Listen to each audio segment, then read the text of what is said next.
the Schwinn Cruiser, a clunker bike, the OG of early mountain biking. Some might say the gold standard. Thanks to Gary, Joe, Charlie, Tom, and a few other important folks, the world got to see how capable these made in the USA steel cruiser bikes could descend dirt roads and single-track trails. From the straight bar Model C to the DX, and finally the cantilever, the Schwinn Cruiser frame did evolve slightly. One particular evolution that happened was during the clunker craze in Marin County.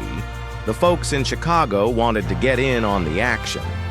The 1978 Schwinn catalog had already gone to print, and it featured a couple 26-inch cantilever-style cruisers. The Spitfire coaster offered in red and black, no blue, and the Heavy Duty offered in yellow, both bikes single-speed coasters. Early into the 1978 model year, Schwinn launched a 5-speed cantilever cruiser, the Clunker 5, offered in blue, red, and black. The bike featured a Shimano 5-speed drivetrain, a rear Atom drum brake, and a Weinmann front caliper brake, S2 ultra-wide steel rims, and knobby-studded balloon Schwinn-branded tires. Basically, they were biting the style of what was happening in Marin, and even named the bike the Clunker 5. Before the end of 1978, Schwinn, for some reason, stopped production of the Clunker 5 and rebranded it the Spitfire 5. The Spitfire 5 officially launched in the 1979 catalog and would get rebranded again in 1980 when the cruiser became known as the Schwinn Cruiser 5.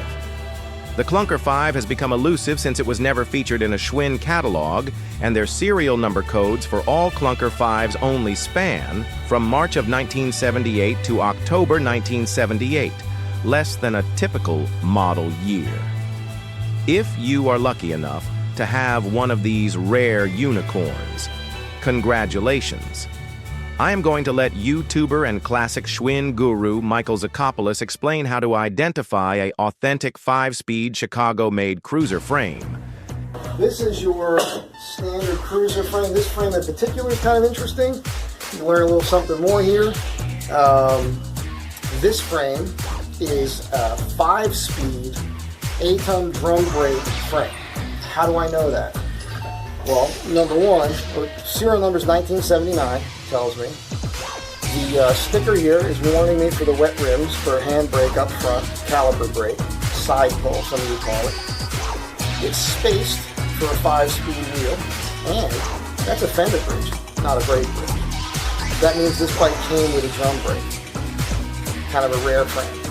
So if you want to build a correct drum brake 5-speed Schwinn, in Chicago, USA Schwinn, this is the frame you want.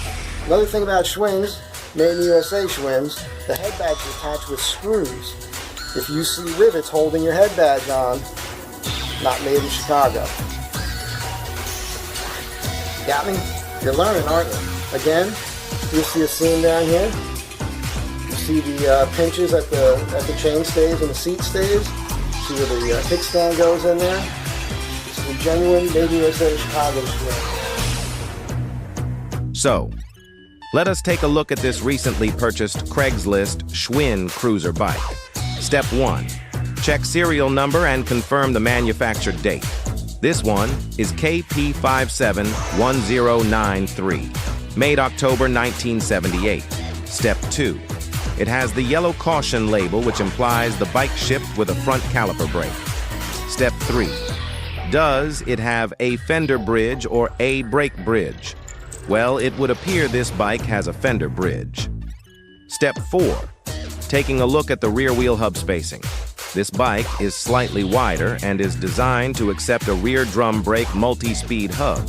Knowing all this, and the fact the only blue cantilever bikes sold in 1978 were Clunker 5s. It would appear we have a winner. Stay tuned as we have plans to get this clunker looking more like its original self.